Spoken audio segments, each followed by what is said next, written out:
허환구의 라디오 오늘. 여러분 안녕하십니까, 허환구입니다. 미국의 아웃도어 의류업체 파타고니아의 창업주죠, 이본 쉬나드 회장이 지구를 위해서 4조 원을 기부했습니다. 이본 쉬나드는 두 자녀와 함께 모든 재산을 환경단체와 비영리 재단에 넘겨서 기후변화 대응에 쓰도록 했는데요. 또 이 기업에서 매년 발생하는 약 1,300억 원의 수익도 기후변화 대응에 사용할 거라고 합니다. 이본 쉬나드 회장은 우리나라와도 인연이 있습니다. 1963년부터 2년 동안 주한미군으로 근무했는데요. 이때 북한산 인수봉을 오르며 개척한 길은 지금도 그의 이름을 따서 쉬나드 길로 불리고 있습니다. 포브스 선정 억만장자의 이름을 올린 갑부지만 20년 된 낡은 옷을 입고 남루한 신발을 신고 값싼 자동차를 타는 검소한 생활로도 유명합니다. 죽어버린 지구에서 할 수 있는 비즈니스는 없다는 이 쉬나드 회장의 말처럼 이제 기업도 이윤 추구만이 아니라 사회적 책임에도 충실해야겠습니다. 9월 16일 금요일 라디오 오늘 광고 듣고 시작합니다.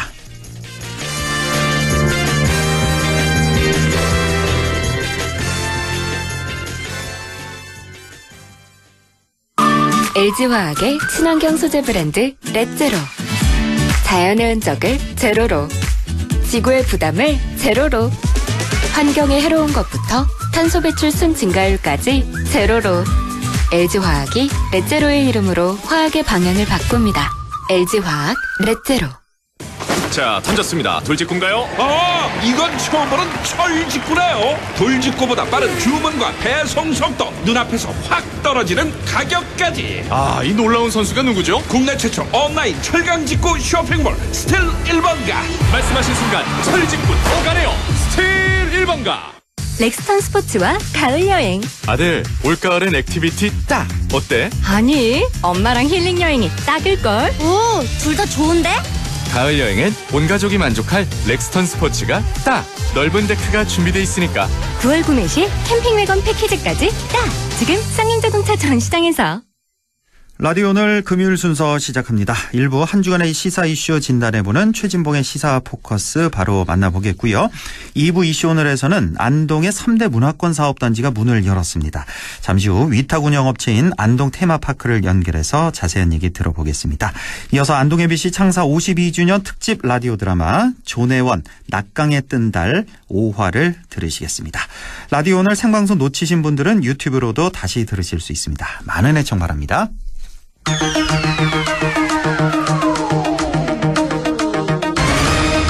네, 최진봉의 시사 포커스 시작합니다. 오늘도 성공회대 최진봉 교수와 함께하죠. 교수님 안녕하십니까? 예, 안녕하십니까? 예, 자 오늘 본론 들어가기에 앞서서 그제 밤이었죠. 그 서울 사당 역사 내 화장실에서 또다시 스토킹에 의한 끔찍한 살인 사건이 벌어졌습니다. 예. 참 스토킹 범죄에 대해서 이제는 좀 특단의 대책이 있어야 되지 않을까요? 이게 이 스토킹 범죄라는 게 이게 신고가 안 된 경우가 훨씬 더 많을 것 같다는 생각이 들거든요, 사실. 예, 그렇습니다. 사실 두 사람이 직장 같은 해에 입사했던 사람이라고 그렇죠. 알려지고 있어요. 예. 그리고 오랫동안 이제 2건이나 사실 문제가 되고 스토킹 문제뿐만 아니라 화장실에, 여자 화장실에 불법 촬영 기기를 설치해가지고 또 논란이 돼가지고 그것도 사실은 기소가 된 상태였거든요. 예. 그러니까 이 여자분 입장에서는 안타깝게 목숨까지 잃게 됐는데 그전에도 얼마나 두려웠겠습니까? 그럼요. 근데 문제는 뭐냐면 스토킹으로 신고를 했는데 신변보호를 일주일인가 한 달밖에 못 받았어요. 네, 예. 그러니까 이게 지속적으로 스토킹이 이루어지고 있다고 하면 문제가 해결되기 전까지는 계속 보호를 받아야 되는 상황이었는데 그러지 못했고 보호가 끝난 뒤에 결국 이런 이제 불행한 일이 벌어진 거 아니겠습니까? 스토킹에 대해서 우리가 너무 가볍게 보는 그런 사회적 경향들이 있는데 이거 상당히 위험하다. 왜냐하면 지금 이번 사건처럼 정말 목숨을 앗아갈 정도로 그렇게 양심을 품고 보복으로 폭행을 하고 아니면 범행을 저지르는 이런 일들이 벌어질 수 있다는 것을 생각한다고 하면 제가 볼 때는 이 스토킹 범죄에 대해서 법도 통과가 됐음에도 불구하고 제대로 대응이 안 되는 현장에서 이런 부분들은 다시 점검을 해서 스토킹 범죄의 피해자들 또는 뭐 고통받고 있는 사람들을 누구든 경찰에 신고하면 보호를 받을 수 있다고 하는 이런 어떤 분위기가 형성되는 게 필요하다고 생각을 합니다. 그러니까 이 신변 보호 확실히 해야 되긴 하지만 또 경찰력이 또 한계가 있기 때문에 예. 그것도 좀 걱정이 되고 또 예산도 좀 많이 늘려야 될 것 같고 참 이게 글쎄요 뭐 형량을 좀 더 강화해야 될까요? 이거 좀 어떤 대책이 있을지 참 걱정이 좀 많이 됩니다. 입법 관련 이게 다 국회의원들 역할입니다. 좀 더 신경을 써줘야 될 것 같고 그나저나 이준석 전 대표 얘기부터 좀 시작을 할까 합니다. 지금 뭐 법정 갈등 계속해서 이어가고 있습니다. 가처분 지금 가처분만 지금 5번 지금 신청한 걸로 알고 있는데 이게 사실 이 문제가요 좀 오래됐기도 하고 복잡하기도 하고 이 얘기만 나오면 좀 피곤하기도 하고 우리 청취자 여러분들이 좀 그러실 것 같아서 정말 간단히 간략히 좀 정리를 좀 해줘 보실까요? 정리를 해보면 이런 거죠. 사실은 이제 이준석 전 대표 관련해서 윤리위가 열렸고 윤리위가 열려서 당원권 정지가 되고 나니 사고 상태로 당시에 권성동 원내대표가 규정을 하고 본인이 직무대행을 맡았죠. 여기까지는 이준석 대표도 그냥 받아들였죠. 여기까지는. 그리고 이제 최고위원회에서 운영이 됐는데 문제는 최고위원회 위원들이 1명, 2명 사퇴를 하기 시작해요. 그때 배현진, 윤영석 사퇴하면서. 그렇죠. 이제 그게 이제 윤핵관, 소위 윤석열 입김이다. 윤석열 대통령 입김이다. 이렇게 이제 이준석 대표가 받아들이게 된 거죠. 그러면서 이제 본인을 물러나게 하기 위해서 최고위원회를 무산시키고 비대위 체제로 가려고 했고 그 과정에 비대위 체제로 가려면 2가지 조건이 있었는데 하나는 뭐냐면 일단 비상 상황이 돼야 되는데 비상 상황을 규정하는 게 2가지가 있거든요. 최고위원회가 완전히 무산돼서 활동을 못하는 상황. 그 다음에 이제 또 하나는 뭐냐면 그 비상 상황이어서 도저히 그러니까 대표가 거리가 되고 비상 상황이 돼서 도저히 당이 운영될 수 없는 상황. 이 상황이 조건이 돼야 되는데 이제 최고위원들이 물러난 게 바로 그 첫 번째 최고위원이 거리 상태가 돼서 최고위원회가 운영되지 못하는 상태. 그래서 과반 이상이 사퇴하면 비상 상황이라고 규정을 한 거예요. 물론 당헌 당규는 없었습니다. 그게. 그렇게 해서 통과시켜서 비대위를 출범시켰는데 이준석 대표가 비대위에 대한 1차 가처분 신청을 합니다. 비대위원장 직무를 정지해달라고. 그걸 법원이 인용을 하면서 당시에 주호영 첫 번째 비대위원장이 직무가 정지되게 됐고 그래서 부랴부랴 당헌 당규를 바꿉니다. 그러니까 보다 명확하게 규정을 하는 거예요. 비상 상황이라 하면 선출된 최고위원 4명 이상이 사퇴했을 경우 5명이 선출직이거든요. 4명 이상이 사퇴하면 이건 비상 상황으로 본다라고 규정을 아예 집어넣는 거예요. 당헌 당규. 실제 4명이 사퇴를 했죠. 당시 최고위원이. 그렇죠. 그리고 나서 그래서 이 규정에 따라서 이제 비상 상황이 됐다.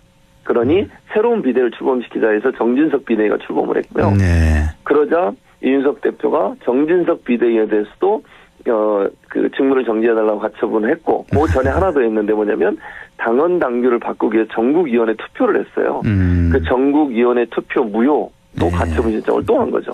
그게 3번째, 4번째가 정진석 비대위원장 직무 정지, 5번째가 정진석 비대위가 꾸려졌잖아요. 그 비대위원들의 직무 정지가 5번째. 그렇게 돼 있죠. 더 복잡한데요, 교수님? 복잡해요. 제가 설명을 했는데 복잡해졌군요. 자, 그래서 세부적인 내용은 그냥 넘어가고 우리 교수님 이 생각은 어떠신지 지금 이준석이 맞는 건지 지금 비대위 이 지도부가 맞는 건지 어떤 판단을 하고 계십니까? 좀 간략히. 양쪽 다 문제가 있다고 생각해요. 양쪽 다. 이준석 전 당대표는 이런 식으로 당을 혼란에 빠뜨리는 것이 과연 맞느냐. 이런 문제거든요. 그리고 어쨌든 본인과 관련된 성상납 의혹입니다. 물론 아직까지는 밝혀진 게 없으니까.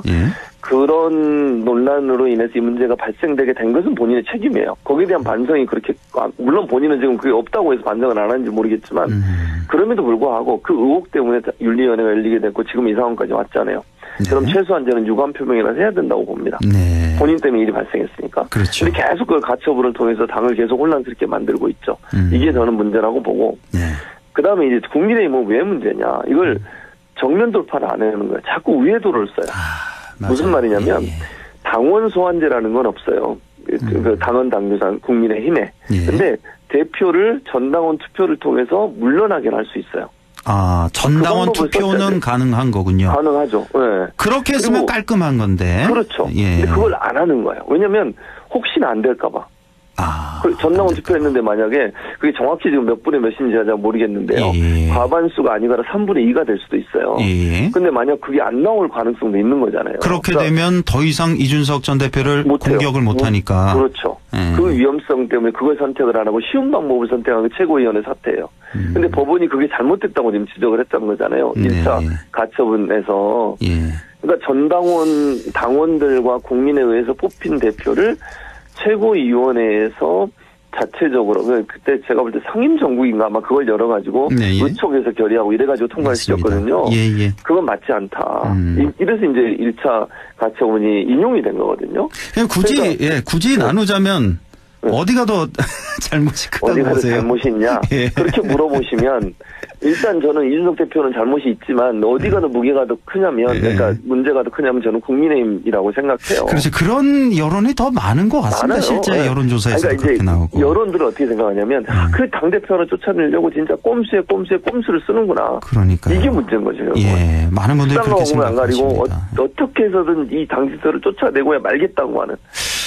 그게 문제예요. 근데 저는요, 이 일련의 과정을 보면서 어차피 이준석 전 대표 임기가 내년 1월까지 아닙니까? 맞아요. 그냥 몇 달 아무리. 아니, 1월은 아니고 1월에 1월에 복귀를 하고 6월로 제가 알고 있어요. 당원권 정지가 1월이고 6개월. 6월까지 내년 6월까지 임기고. 네, 그렇게 저는 알고 있습니다. 좀 많이 남았었군요. 그러니까 이 문제 처음에 이제 제기했을 때, 그러니까 한 1년쯤 남은 상태에서 그렇게 제기를 한 건데. 그랬었죠. 아무리 보기 싫어도 그냥. 임기가 있으니까 놔뒀으면 또 경찰 수사 결과도 이제 기다리면 나올 테고 그때 이제 뭔가 문제가 있으면 그때 이제 액션을 취해도 되는데 어차피 내년 6월까지 한다고 해도 총선하고는 관련이 없으니까 이준석 대표가 총선 공천하고는 나가게 되는 거죠 본인은. 그 너무 좀 무리수를 둔 게 아닌가 그런 생각이 일단은 들고 그게 문제예요 사실은. 이 얘기는 좀 여기까지만 하고 어차피 이제 가처분 그 신문이 또 연기됐잖아요. 한 2주 연기돼서 28일로 알고 있는데 뭐 그쯤 되면은 이제 어떤 결과가 나올지 알게 될 거고 요즘 뭐 이재명 대표 수사에 대해서 그리고 김건희 여사 특검에 대해서 계속 뭐 쌍특검 얘기도 계속 나오고 그러는데 자, 이거 뭐 어떻게 보십니까? 전체적으로. 저는 뭐 일단 특검에 대해서 국민의힘이 계속 반대를 하고 있잖아요. 예. 그리고 아마 이제 김도우 법사위원장 같은 경우에 상정 자체도 안 할 것으로 보여지는데 그렇게 됐을 경우에 과연 국민은 어느 쪽을 더 비판을 할까? 이거 고민을 해야 된다고 저는 봅니다. 자, 예를 들면 이런 거예요. 자, 민주당이 고민하다가 김건희 특검을 띄웠잖아요. 왜 그랬겠습니까? 여론을 보고 하는 거예요. 여론조사상에는 거의 뭐 2대1 정도로, 그러니까 60% 등 찬성이 많죠. 그렇죠. 특검해야 된다. 이 반대가 만약에 반 이상이 돼버리면 특검 그럼 안 되죠. 예, 얘기 그렇죠. 꺼낼 수도 없고. 그렇죠. 그리고 이게 출범한 지 얼마 되지도 않았잖아요. 이 정부가. 근데 그 상황에서 만약에 무리하게 했다가는 역풍 맞아요. 근데 자신감이 있는 이유는 뭐냐면 국민들이 김건희 여사에 대해서 아직 의혹이 있다는 거예요. 그렇죠. 뭔가 좀 찝찝해. 뭐가 남아있는 것 같아. 뭐가 명쾌하지가 않아. 이러니 특검으로라도 한번 풀어보자. 이런 여론이 있는 거예요, 지금. 그러니 반대로 얘기하면 그럼 국민의힘이 이제 부담이 돼요. 이거 특검 띄우면요. 국민의힘 입장에서는 이거 계속 반대를 하다가는 역풍을 맞을 수도 있어요. 잘못하면. 대통령이 만약 거부권 행사해보세요. 대통령에 대한 비판은 또 어떻게 되겠습니까? 그렇죠.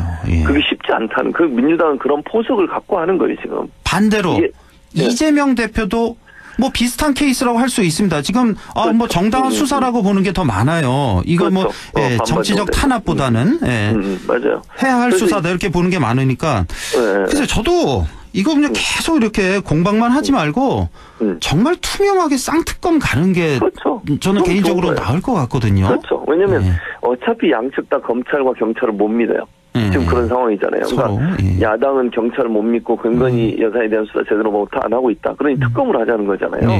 그럼 차라리 그냥 국민들이 원하는 것처럼 쌍특검 다 받아서 이재명 특검도 하고 김건희 특검도 해서 누가 뭐 맞는 건지 어떤 얘기가 맞는 건지 공정하게 수사를 해보자. 이걸 그러니까요. 받아들이는 게 어찌 보면 예. 국민들에게 지지를 받을 수 있는 건데 만약 국민의힘이 쌍특검을 계속 반대를 하는 입장에 서보세요. 어떻게 되겠습니까? 뭔가 이게 뭐 꿀리는 게 있어서 그러는 거 아니야 이런 생각이 들지 않겠어요? 그러니까요. 거의. 예.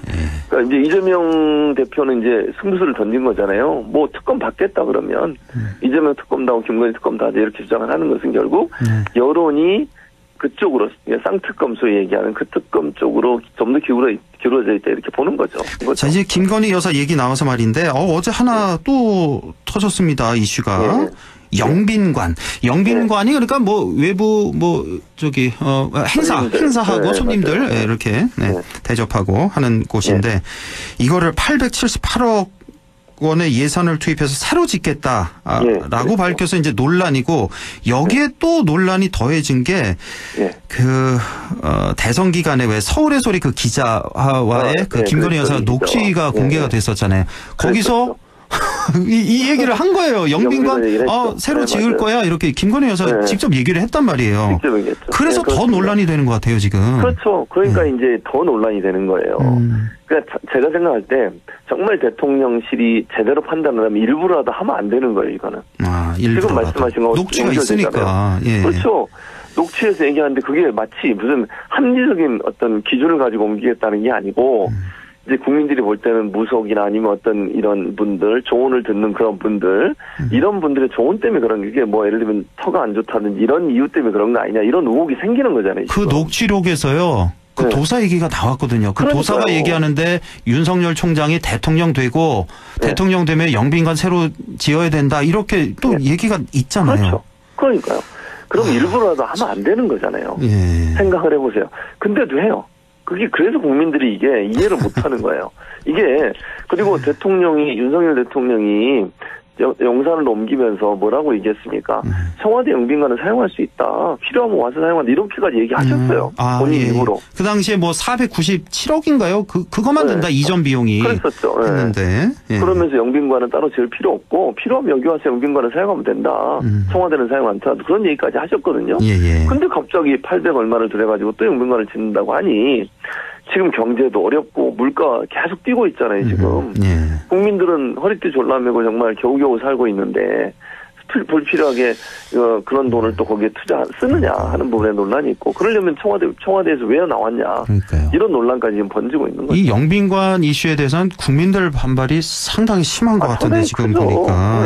당시에 이제 뭐 이전 비용 490억 정도 든다 아주 단언을 했었단 말이에요. 당시 당선인 시절이었죠, 제 기억에 아마. 네, 맞습니다. 근데 지금 보세요, 뭐 그러니까 집무실 이전하니까 기존의 국방부도 이전을 해야 되고 이전해야 되죠. 합참 건물도 이전해야 되죠. 뭐 관저도 그렇죠. 지금도 뭐 리모델링하고 영빈관도 새로 지금 현재 추산하는 것만 한 뭐 1조가 벌써 넘는다 그러고 앞으로 더 들면 더 들었지 덜 들지 않는다 그러고.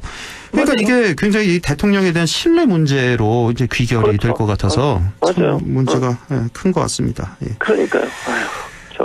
이제 답답합니다. 취임한 지 이제 넉 달 지나가고 있는데 사실 이렇게 넉 달 쭉 돌이켜보면 사실 취임 초에 그렇잖아요. 우리 국민들에게 어떤 희망의 메시지, 기대를 이렇게 주는 항상 그래 왔고 그래야 하는데 지난 넉 달 이렇게 생각해보면 온갖 뭐 인사 문제, 뭐 공사 계약 문제도 좀 생각나고 수의 계약. 또 이준석과의 갈등 있고 그렇죠. 그다음에 뭐 측근 인사, 뭐 그런 것도 문정권 있었고. 수사만 자꾸 생각나고 좀 더 좀 발전적이고 희망 주는 그런 정책을 솔직히 이건 뭐 국민의힘 지지자들도 인정을 할 것 같습니다. 그럼요. 뭐 그럴 수밖에 그런 없죠. 정책을 좀 찾아보기가 힘들어서 너무나 안타깝고요. 맞습니다. 그나저나 저 한미 정상회담, 한일 정상회담도 한다고 하는데 이 얘기도 좀 했으면 좋겠는데 시간이 다 돼서 다음 기회에 하도록 하겠습니다. 자, 성공회대 최진봉 교수와 함께했습니다. 고맙습니다. 예, 감사합니다. 네, 라디오 오늘 2부에서 뵙겠습니다.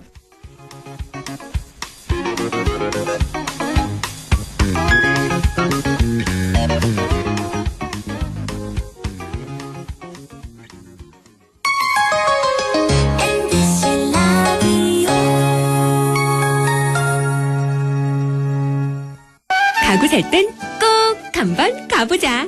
안동 명품 가구 백화점. 흑표 흑침대, 양성국 갤러리, 금성침대, 한국 가죽 소파, 장수 돌침대, 다양한 브랜드 가구를 한 곳에서 쇼핑할 수 있는 대형 가구 전시장. 안동 명품 가구 백화점. 예, 며느라. 밥 했어? 설거지 했어? 쓰레기 버렸어? 청소했어? 빨래했어? 개밥 줬어? 아들 낳았어? 딸 낳았어? 아무것도 안 하고 싶다. 이미 아무것도 안 하고 있지만 더 격렬하게 아무것도 안 하고 싶다. 지금은 그냥 라디오만 듣고 싶다. MBC 라디오. MBC 라디오. 라디오 청취자 10명 중 4명이 듣는 방송. 국가대표 라디오 MBC 라디오.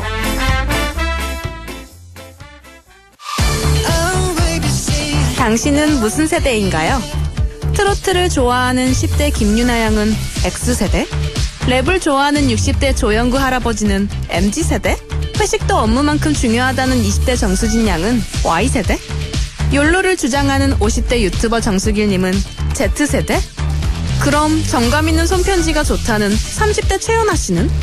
웹툰을 즐겨보는 40대 이용진 씨는? 세대의 알파벳에 편견을 갖지 마세요. 개인의 차이는 있어도 세대 차이는 없으니까요. 우리는 같은 시대를 살아가는 세대입니다. 공익광고협의회. 마음을 열어줘. 다가가 나 속삭이도록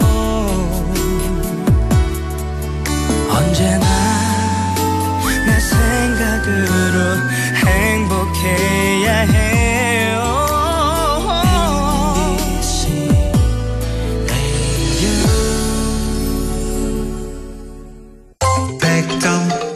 MBC 라디오. 네, 6시 26분 41초 지나고 있네요. 이슈오늘 시작합니다.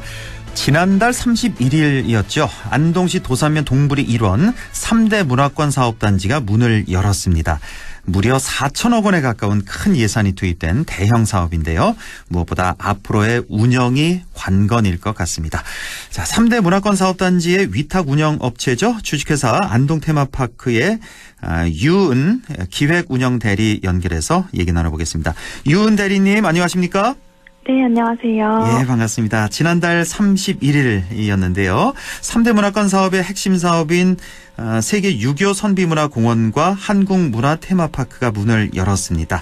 자, 우선 잘 모르시는 분들을 위해서 3대 문화권 사업이 무엇인지부터 설명을 좀 해주시죠. 네. 3대 문화권 사업은 지난 2008년 광역경제권 선도 프로젝트 사업에 선정된 사업입니다. 이제 경주의 신라, 고령의 가야, 우리 안동 지역의 유교 문화까지 3대 문화권을 잇는 경상북도 관광사업으로 이제 저희 사업장은 선정 이후 12여 년의 공사 끝에 완공되었습니다. 네. 이제 지역 마이스 산업의 중심과 세계적인 관광 명소를 비전으로 지역 관광의 중심지이자 경제 활성화를 목표로 하는 복합 관광단지입니다. 네, 3대 문화권 사업, 그러니까 경주의 신라, 고령 가야, 그리고 우리 안동의 유교 문화까지 이렇게 3대 문화권 사업이 되겠습니다. 자, 무려 12년에 걸쳐서 4천억 원의 돈이 투입된 대형 프로젝트인데, 자, 과연 성과를 그만큼 낼 수 있을 것인가? 사실 운영 수익에 대한 우려의 목소리도 많이 있습니다. 성과를 내기 위해서 어떤 전략을 세우고 계십니까? 네, 먼저 테마파크의 경우에는 현재 안동시와 공동으로 행사, 공연 등의 유치 활동을 활발하게 펼치고 있습니다. 네. 이제 테마파크 실내 공연장에서는 9월 24일부터 2023년 12월까지 매 주말 약 300회 공연이 예정되어 있고요. 네. 이제 안동시와 함께 체험 프로그램 유치, 지역 축제 및 주요 관광 자원과 연계한 여행 상품 개발 등이 준비 중에 있습니다. 벌써 그러면 내년 12월까지 주말에는 공연이 꽉 차 있는 거예요, 벌써? 네. 주말에 이제 300회 정도의 공연이 저희가 계획이 되어 있습니다. 예. 그리고요? 네. 그리고 컨벤션 센터의 경우에는 현재 안동시 및 유관기관과 마이스 유치 전담팀을 발족해서 유치 활동을 펼치고 있고요. 예. 이제 또 안동형 유치 인센티브 지원제도 수립을 통해서 국제회의나 학회, 전시회 등의 유치에 적극적으로 나설 계획이 있습니다. 예. 그리고 학회 및 단체 관광객의 유치를 위한 약 250실 규모의 한옥 호텔 건립을 위해서 안동시와 긴밀하게 협의 중에 있고요. 네. 다양한 상업시설 확충을 통해서 수익성 확보 및 지역의 핵심 관광시설로 거듭나려고 하고 있습니다. 한옥 호텔은 아직 뭐 지은 건 아니고 지금 협의 중이라고요? 네, 안동시와 협의해서 하고 있습니다. 그렇군요. 자, 3대 문화권 사업단지 지금 어떤 시설들이 들어서 있습니까? 네, 지금 저희 시설에는 안동국제컨벤션센터와 세계 유교문화박물관 그리고 한국문화 테마파크가 들어와 있습니다. 예. 이제 안동국제컨벤션센터는 약 2,000명을 동시에 수용 가능한 대회의장, 중소회의장, 옥상 정원, 테라스로 구성되어 있고요. 네. 지하 2층, 지상 3층으로 조성된 국제 컨벤션센터입니다. 예. 그리고 세계 유교문화박물관은 라퀴비움 형식의 박물관인데요. 예. 이제 라퀴비움은 도서관, 아카이브, 박물관 세 가지 기능을 모두 제공하는 공간으로 구성되어 있습니다. 네. 마지막으로 한국문화테마파크는 조선시대 산성마을로 떠나는 시간여행 컨셉을 가지고 있는데요. 예. 이제 16세기 임진왜란 전후를 배경으로 해서 안동의 유교 문화와 호국 정신의 의미를 만나보실 수 있는 공간으로 구성되어 있습니다. 아, 그렇군요. 크게 봐서 세 가지 시설이 들어와 있는 거군요. 네, 안동 국제 컨벤션 센터, 세계 유교문화 박물관, 그리고 한국문화 테마파크 이렇게 세 가지 시설이 되겠습니다. 좀 하나하나 좀 더 여쭤볼까요? 안동 국제 컨벤션 센터. 글쎄요, 저는 화면으로만 봤는데 굉장히 큰 건물인 것 같던데요. 예. 네. 올해 큰 행사 잇따라 지금 예정이 돼 있죠? 네, 맞습니다. 저희가 이제 9월에는 안동 복지 어울림 마당과 제9회 21세기 인문가치 포럼을 시작으로 해서요. 네. 이제 10월에는 제16회 세계교육도시연합 세계총회, 11월에는 제18회 세계역사도시회의와 국제퇴계학회, 유네스코 세계유산위원회 총회 등 다양한 국내외 행사들이 예정해 있고요. 네. 2023년에도 이제 여러 행사들이 예정이 되어 있습니다. 안동에서 열리는 큰 행사는 거의 다 이제 여기서 한다고 보면 되겠군요. 예. 네, 맞습니다. 자, 세계 유교문화 박물관 조금 더 설명해 주실까요? 네, 이제 앞서 소개드렸던 것처럼 세계 유교문화 박물관은 라퀴비움 형식의 박물관인데요. 예. 이제 동아시아 유교문화권, 그러니까 한국을 포함한 중국, 베트남, 일본의 유교문화와 관련된 지식 정보들을 쉽고 재밌게 전달하기 위해서 다양한 콘텐츠들이 준비되어 있습니다. 예. 이제 정신관, 문명관, 미래관, 그리고 어린이들을 위한 어린이 전시관으로 구성되어 있어서 다양한 연령층이 함께 관람하실 수 있고요. 예. 네, 특히 아카이브 미디어 타워와 세계 유교 타임라인을 통해서 세계 유교지식정보센터 역할을 수행하고자 하고 있습니다. 네, 마지막으로 한국문화테마파크 여기는 어떤 시설입니까?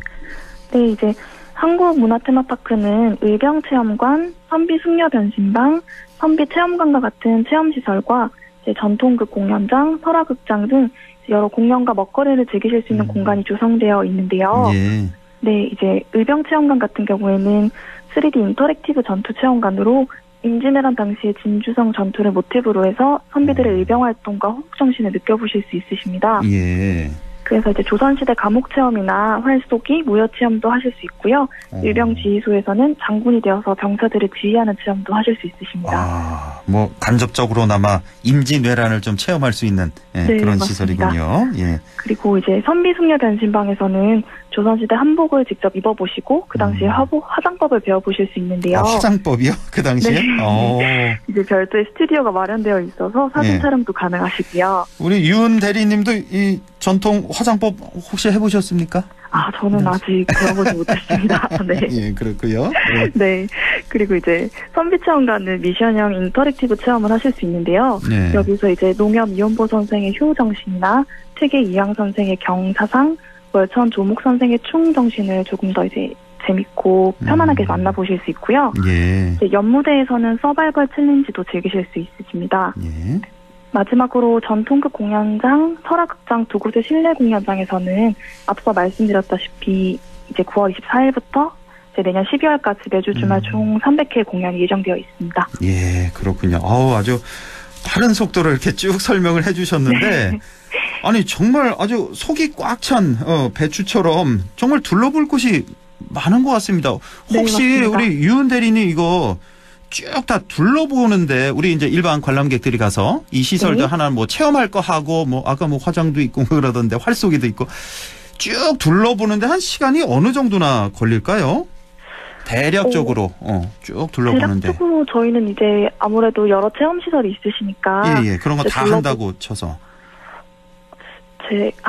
밤낮어린 정도는 다니실 수 있지 않으실까 한 생각합니다. 서너 시간 정도는 네네네. 좋게 걸린다는 말씀이시고. 지난달 31일에 문을 열었다고 말씀드렸는데 그럼 한 2주 정도 이렇게 지나가고 있는데 네. 그동안에 좀 많이들 찾아오셨나요, 시민들이? 네, 여러분들이 방문을 해주셨고요. 예. 이제 방문해주신 여러분들께서도 이제 반응이 굉장히 좋게 해주셔가지고요. 예. 특히 어린 친구들도 굉장히 좋아해주었고 부모님분들이나 어르신분들도 주변 환경이나 이제 건축물을 배경으로 사진도 많이 찍으시더라고요. 그렇군요. 네. 앞으로 이제 입소문도 나고 그러면 단체 관광객도 많을 것 같고 우리 어린 학생들 체험 체험 수업이라고 하나요? 예, 그것도 좀 많이 갈 것 같고 그렇게 될 것 같네요. 지금 일반 시민들이 이제 3대 문화권 사업단지 둘러보려면 어떻게 해야 되니까 미리 예약을 해야 되는 건지 입장료도 따로 있는 건지 이런 것도 좀 궁금하네요. 현재 테마파크와 박물관은 9월 말까지 별도 입장료 없이 무료로 운영되고 있고요. 9월 말까지만요? 네. 그러니까 한 달 무료 입장이군요. 네, 그렇습니다. 그리고 앞서 체험 시간 관련해서 말씀해 주셨는데 아마 2-3시간 정도 소요하시면 충분히 재밌게 둘러보실 수 있으실 것 같고요. 네, 그래서 이제 많은 관심과 방문 한 번 더 부탁드리겠습니다. 미리 예약할 필요는 없는 거죠? 네, 오셔서 편안하게 재밌게 즐겨주시면 됩니다. 예, 알겠습니다. 예. 자, 9월 말까지는 입장료 무료로 다 둘러보실 수 있다고 하니까 많이들 찾아가 보시고. 자, 마지막으로 좀 덧붙이고 싶은 말씀이 있다면요. 네. 이제 저희 안동 테마파크 임직원들은 많은 분들의 소중한 의견을 겸허하게 받아들일 준비가 되어 있습니다. 이제 앞으로 저희 3대 문화권 사업장에 많은 관심과 격려 부탁드리면서 우리 안동의 3대 문화권 사업장이 안동 시민 여러분들의 자랑이 될 수 있도록 저희도 최선을 다하도록 하겠습니다. 예, 저도 조만간 꼭 찾아보겠습니다. 예, 지금까지 3대 문화권 사업단지 개장 소식 알아봤습니다. 주식회사 안동 테마파크 유은 대리와 함께했습니다. 유은 대리님 고맙습니다. 네, 감사합니다.